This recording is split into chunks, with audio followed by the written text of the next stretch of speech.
ഇന്ത്യയെ സംബന്ധിച്ച് സമീപകാല ചരിത്രത്തിലെ ഏറ്റവും വലിയൊരു കറുത്ത അധ്യായമാണ് പഹൽഗാം ഭീകരാക്രമണം. നമുക്കറിയാവുന്നതുപോലെ 2008 നടന്ന മുംബൈ ഭീകരാക്രമണത്തിന് ശേഷം സിവിലിയന്മാർക്ക് നേരെ, അതായത് സാധാരണക്കാർക്ക് നേരെ നടക്കുന്ന ഏറ്റവും വലിയ ഭീകരാക്രമണമാണ് പഹൽഗാമിലെ ബൈസരൻ താഴ്വരയിൽ നടന്നത്. അറിയപ്പെടുന്ന ഒരു വിനോദസഞ്ചാര കേന്ദ്രം എന്ന നിലയിൽ ധാരാളം വിനോദസഞ്ചാരികൾ എത്തുന്ന ഒരു ഇടം കൂടിയാണ് ഈ ബൈസരൻ താഴ്വര. അവിടെ ഒരു ഒരു തുറന്ന ഒരു പ്രദേശമാണ്, ഒരു മലയിടുക്കാണ്. അവിടെ ധാരാളമായി രാജ്യത്തിനകത്തു നിന്നും പുറത്തു നിന്നുള്ള ആൾക്കാർ അവിടുത്തെ ഒരു കുതിരസവാരി അടക്കം ആസ്വദിക്കാനായി എത്തുന്നു എന്നുള്ളതാണ് അവിടുത്തെ ഒരു പ്രത്യേകത. അപ്പോൾ അവിടെ ഒരു ഭീകരവാദ ആക്രമണം നടത്തുന്നതിലൂടെ രണ്ട് കാര്യങ്ങളാണ് ഭീകരവാദ സംഘടനകൾ ലക്ഷ്യമിട്ടത്. ഒന്ന്, ഇന്ത്യക്കെതിരെയുള്ള കടുത്ത പ്രതിഷേധം, കടുത്ത വിയോജിപ്പ്, കടുത്ത അമർഷം രേഖപ്പെടുത്തുക. രണ്ട്, കാശ്മീരിനെ കുറിച്ചുള്ള ഒരു പഴയൊരു ചിത്രമുണ്ടല്ലോ നമുക്ക് മുമ്പിൽ. അതായത് നിരവധിയായ ഭീകരവാദ ആക്രമണങ്ങൾ നടക്കുന്നു, അസ്വസ്ഥമായ അന്തരീക്ഷം. അത്തരം ഒരു സാഹചര്യം മാറി കാശ്മീർ വലിയ രീതിയിലൊരു വിനോദസഞ്ചാര കേന്ദ്രമായി മാറുന്നു. അവിടെ ക്രമസമാധാന നില സമാധാനപരമാകുന്നു. അതുകൊണ്ട് തന്നെ അതിൽ അസ്വസ്ഥരായ ഭീകരവാദ സംഘടനകൾ കാശ്മീരിനെ അതിൻ്റെ പഴയ രൂപത്തിലാക്കി തീർക്കാൻ നടത്തിയ ഒരു വലിയ അജണ്ടയുടെ ഒരു പ്രകടനമായിരുന്നു പഹൽഗാം ഭീകരാക്രമണം. ഇതിൻ്റെ പിന്നിൽ പ്രവർത്തിച്ചത് TRF എന്ന് പറയുന്ന ഒരു സംഘടനയാണ്. അതായത് ലഷ്കർ ഇ തോയ്ബ എന്ന് പറയുന്ന ആഗോള ഭീകര സംഘടനയുടെ ഒരു പോഷക സംഘടനയാണ് ഈ TRF. അതിൻ്റെ മുഴുവൻ പേര് ദ റെസിസ്റ്റൻസ് ഫ്രണ്ട് എന്നാണ്. അതായത് ദ റെസിസ്റ്റൻസ് ഫ്രണ്ട് എന്ന് പറയുന്നത് കാശ്മീരിൽ അതിൻ്റെ പ്രത്യേക അവകാശം റദ്ദ് ചെയ്തത്, അതായത് ഭരണഘടനാപരമായി കാശ്മീരിൻ്റെ ആർട്ടിക്കിൾ 370 റദ്ദ് ചെയ്തതുമായി ബന്ധപ്പെട്ട് കടുത്ത വിമർശനവും അമർഷവും ഒക്കെ രേഖപ്പെടുത്തി കടുത്ത തിരിച്ചടി നൽകും എന്ന നിലപാടെടുത്ത് മുൻപോട്ട് വന്ന ഒരു ഭീകരവാദ സംഘടനയാണ് ഈ പറയുന്ന ദ റെസിസ്റ്റൻസ് ഫ്രണ്ട് എന്ന് പറയുന്നത്. ദ റെസിസ്റ്റൻസ് ഫ്രണ്ടാണ് ഈ പഹൽഗാമിലെ ഭീകരാക്രമണം ആസൂത്രണം ചെയ്തത്. കാരണം ഈ ഭീകരാക്രമണം നടന്നതിന് പിന്നാലെ അവകാശവാദവുമായി എത്തിയത്, അല്ലെങ്കിൽ അതിൻ്റെ ഉത്തരവാദിത്തം ഏറ്റെടുത്തത് ഈ പറയുന്ന TRF എന്ന് പറയുന്ന ഈ ഭീകരവാദ സംഘടനയാണ്. നിലവിലിപ്പോൾ ഈ TRFനെ അമേരിക്ക ആഗോള ഭീകരവാദ സംഘടനകളുടെ പട്ടികയിൽ ഉൾപ്പെടുത്തിയിരിക്കുകയാണ്. അതായത് TRFനെ ഒരു ഭീകരവാദ സംഘടനയായി പ്രഖ്യാപിച്ചിരിക്കുകയാണ്. അതേപോലെ തന്നെ TRFനെ ഒരു പ്രോക്സി എന്ന് പറഞ്ഞാൽ ഒരു മാതൃ സംഘടനയുടെ ആശയം ഉൾക്കൊണ്ട് അവർക്ക് വേണ്ടി പ്രവർത്തിക്കുന്ന, നിഴൽ യുദ്ധം നടത്തുന്ന സംഘടനകളെയാണ് പ്രോക്സി സംഘടന എന്ന് പറയുക. അപ്പോൾ ലഷ്കർ ഇ തോയ്ബയുടെ പ്രോക്സിയായി പ്രവർത്തിക്കുന്ന ഒരു സംഘടനയായിട്ട്, അല്ലെങ്കിൽ പാകിസ്ഥാൻ്റെ പ്രോക്സിയായിട്ട് പ്രവർത്തിക്കുന്നു എന്ന് വേണമെങ്കിലും പറയാം, അത്തരത്തിലൊരു സംഘടനയായിട്ടാണ് ദ റെസിസ്റ്റൻസ് ഫ്രണ്ടിനെ അമേരിക്ക വിശേഷിപ്പിക്കുന്നത്. അതായത് ഭീകരവാദ പ്രസ്ഥാനങ്ങൾക്കെതിരെ ഇന്ത്യ കാലാകാലങ്ങളായി എടുത്തിരിക്കുന്ന നിലപാടുകളുടെ ഒരു അംഗീകാരം എന്ന നിലയിൽ ഇതിനെ നമുക്ക് വ്യാഖ്യാനിക്കാവുന്നതാണ്. കാരണം American state secretary Marco Rubio ഇത് സംബന്ധിച്ചുള്ള പ്രസ്താവന നടത്തുമ്പോൾ പറഞ്ഞ ഒരു കാര്യമുണ്ട്. അതായത് ഭീകരവാദ പ്രവർത്തനങ്ങളെ അമർച്ച ചെയ്യാൻ പ്രസിഡന്റ് ഡൊണാൾഡ് ട്രംപ് എടുത്തിരിക്കുന്ന ശപഥത്തിൻ്റെ പ്രതിഫലനമാണ് ഇത്തരത്തിൽ ഒരു നിലപാട്. അതേസമയം തന്നെ ഈ പഹൽഗാം ഇരകൾക്ക് നീതി ലഭിക്കണം എന്നുള്ള അമേരിക്കയുടെ നിലപാടിൻ്റെ ഭാഗം കൂടിയാണ് ഇത്തരത്തിൽ TRFനെ ആഗോള ഭീകരവാദ സംഘടനയായി പ്രഖ്യാപിക്കുന്ന തീരുമാനത്തിന് പിന്നിൽ എന്നും പറയുന്നു. ഈ TRFനെ ആഗോള ഭീകരവാദ സംഘടനയായി പ്രഖ്യാപിക്കുന്നതിലൂടെ ഇതിൻ്റെ അണികളായി പ്രവർത്തിക്കുന്നവരെ, അല്ലെങ്കിൽ ഇതിൻ്റെ പ്രവർത്തനങ്ങൾ ആസൂത്രണം ചെയ്യുന്ന നേതൃസ്ഥാനങ്ങളിലടക്കമുള്ളവരെ അവരെ കൃത്യം അവരുടെ ഭീകരവാദ പട്ടികയിൽ ഉൾപ്പെടുത്തുന്നു. അവരെ കൃത്യമായി വേട്ടയാടുന്ന നടപടികളിലേക്ക് അമേരിക്ക അടക്കമുള്ള രാജ്യങ്ങൾ മാറും എന്നുള്ളതാണ് ഇതിൻ്റെ അമേരിക്കയുടെ സഖ്യരാഷ്ട്രങ്ങളടക്കം ഇത്തരം ഭീകരവാദ സംഘടനയുമായി അതുമായി ബന്ധമുള്ളവരെയെല്ലാം കൃത്യമായി നോട്ടമിടും. അവർ മറ്റ് രാജ്യങ്ങളിലേക്ക് കുടിയേറാനായിട്ടുള്ള ശ്രമങ്ങൾ നടത്തിയാൽ കൃത്യമായി അവരുടെ മേൽ പിടി വീഴും എന്നതടക്കമുള്ള നിയമ നടപടികൾ ഇവർക്കെതിരെ ഉണ്ടാകും.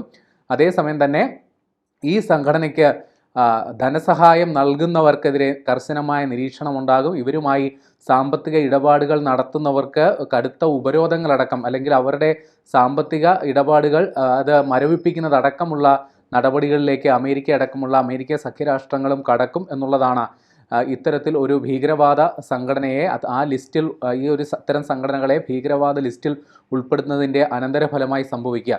അതേസമയം തന്നെ ഇവർക്കെതിരെയുള്ള നിയമ നടപടികൾ, അതായത് ഇവരെ പിടികൂടുന്നതിനടക്കമുള്ള നടപടികളിലേക്കും ഇനി ഒരു ഏറ്റുമുട്ടൽ വേണ്ടി വന്നാൽ അതിനും ഇത്തരം ഭീകരവാദ സംഘടനകളുടെ ലിസ്റ്റിൽ പെടുത്തിയിരിക്കുന്നതിൽ അതിനും ഉള്ള സാധ്യതയും നമുക്ക് തള്ളിക്കളയാനാവില്ല.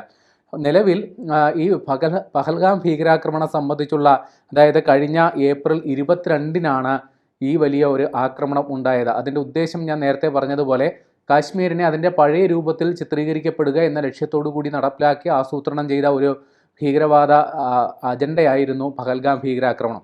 പക്ഷേ ഇത് നടപ്പിലാക്കിയവരെ അല്ലെങ്കിൽ ഈ ആക്രമണം നടത്തിയവരെ നമുക്ക് ഇതുവരെ പിടികൂടാൻ സാധിച്ചിട്ടില്ല എന്നുള്ള യാഥാർത്ഥ്യവും നമ്മുടെ മുമ്പിലുണ്ട്.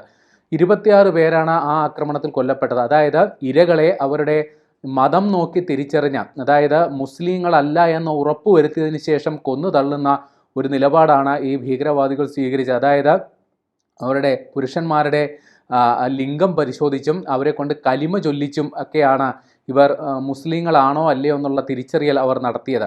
ഈ 26 പേർ കൊല്ലപ്പെട്ടതിൽ 25 പേരും ഇന്ത്യക്കാരും ഒരാൾ നേപ്പാൾ സ്വദേശിയുമാണ്. ഈ 26 പേരിൽ കൊല്ലപ്പെട്ട ഒരാളിൽ ഒരു ക്രിസ്ത്യൻ മതവിശ്വാസിയുമുണ്ട്, ഒരു മുസ്ലിം ഉണ്ട്. ഈ മുസ്ലിം എന്ന് പറയുന്നയാൾ കശ്മീർ ഈ പഹൽഗാമിലെ അവിടുത്തെ ഒരു കുതിരസവാരിക്കാരനാണ്. ഈ ആക്രമണം ഉണ്ടാകുന്നത് തടയാൻ ശ്രമിച്ചത്. കാരണം അയാളുടെ ഉപജീവന മാർഗത്തിലാണ് ഈ ഭീകരവാദികൾ മണ്ണിടുന്നതെന്നുള്ള തിരിച്ചറിവ് അയാൾക്കുണ്ടായി.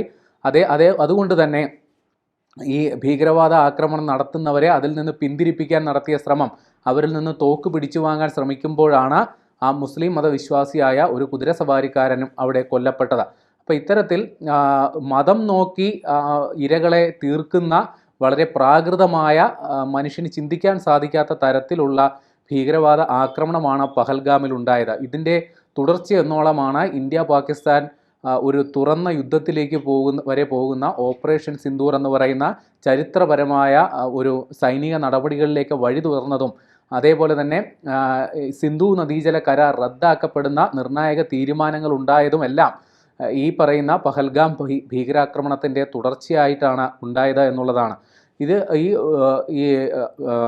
റെസിസ്റ്റൻസ് ഫ്രണ്ടിന് തീർച്ചയായിട്ടും പാകിസ്ഥാനിൽ നിന്നോ അല്ലെങ്കിൽ ലഷ്കർ ഇ തോയ്ബയിൽ നിന്നോ കൃത്യമായ നിർദ്ദേശം കിട്ടിയിട്ടുണ്ടെന്നുള്ളത് ഉറപ്പാണ്. കാരണം ഇവരുടെ കയ്യിലുണ്ടായിരുന്ന ആയുധങ്ങളെല്ലാം തന്നെ അത്യാധുനിക ആയുധങ്ങളാണ്. ഈ ഭീകരവാദികൾക്ക് ഇത്തരം ആയുധങ്ങൾ എവിടുന്ന് കിട്ടിയെന്നുള്ളത് നമുക്ക് ഊഹിക്കാവുന്നതേ ഉള്ളൂ. അതായത് അവരുടെ കയ്യിലുണ്ടായിരുന്നത് M4 കാർബൈൻസിൻ്റെ തോക്കുകളും AK-47 തോക്കുകളൊക്കെ ആയിരുന്നു ഇവരുടെ കൈവശം ഉണ്ടായിരുന്നത്. നേരത്തെ തന്നെ ഇവർ ഈ ഭീകരവാദ പദ്ധതി ആസൂത്രണം ചെയ്ത് കാശ്മീരിൽ വന്ന് തമ്പടിക്കുകയായിരുന്നു. പഹൽഗാമിൽ ഒരു ഗ്രാമപ്രദേശത്ത് ഇവർ വന്ന് തമ്പടിക്കുകയായിരുന്നു. ഇവർക്ക് വേണ്ടി എല്ലാ സഹായങ്ങളും ചെയ്തു കൊടുത്ത 2 തദ്ദേശീയരായിട്ടുള്ളവരെ ഇതിനോടകം തന്നെ NIA അറസ്റ്റ് ചെയ്തിട്ടുണ്ട്. അവരെ ചോദ്യം ചെയ്യുന്ന അടക്കമുള്ള നടപടികൾ പുരോഗമിക്കുകയാണ്. മറ്റൊരു നിർണായകമായ സാക്ഷിമൊഴിയും നമുക്കിപ്പോൾ ലഭ്യമായിട്ടുണ്ട്.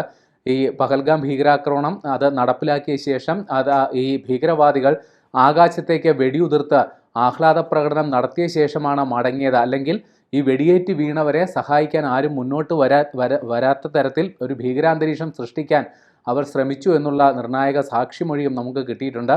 ഇപ്പോൾ നിലവിൽ ഈ പഹൽഗാം ഭീകരാക്രമണം നടപ്പിലാക്കിയ സംഘടനയെ അമേരിക്ക ഭീകരവാദ സംഘടനയായി പ്രഖ്യാപിച്ചിട്ടുണ്ട്. ഇന്ത്യയുടെ നിലപാടുകൾക്കുള്ള അംഗീകാരമായി നമ്മൾ അത് കരുതണം. അതേസമയം തന്നെ ഇത് നടപ്പിലാക്കിയവരെ കണ്ടെത്താനുള്ള ശ്രമങ്ങൾ എത്രയും പെട്ടെന്ന് നമുക്ക് പൂർത്തിയാക്കി ആ ഇരകൾക്ക്, 26 ഇരകളാണ് അതിലുണ്ടായത്, അവരുടെ ബന്ധുക്കളോടുള്ള നീതി നമ്മൾ നിർവഹിക്കണം.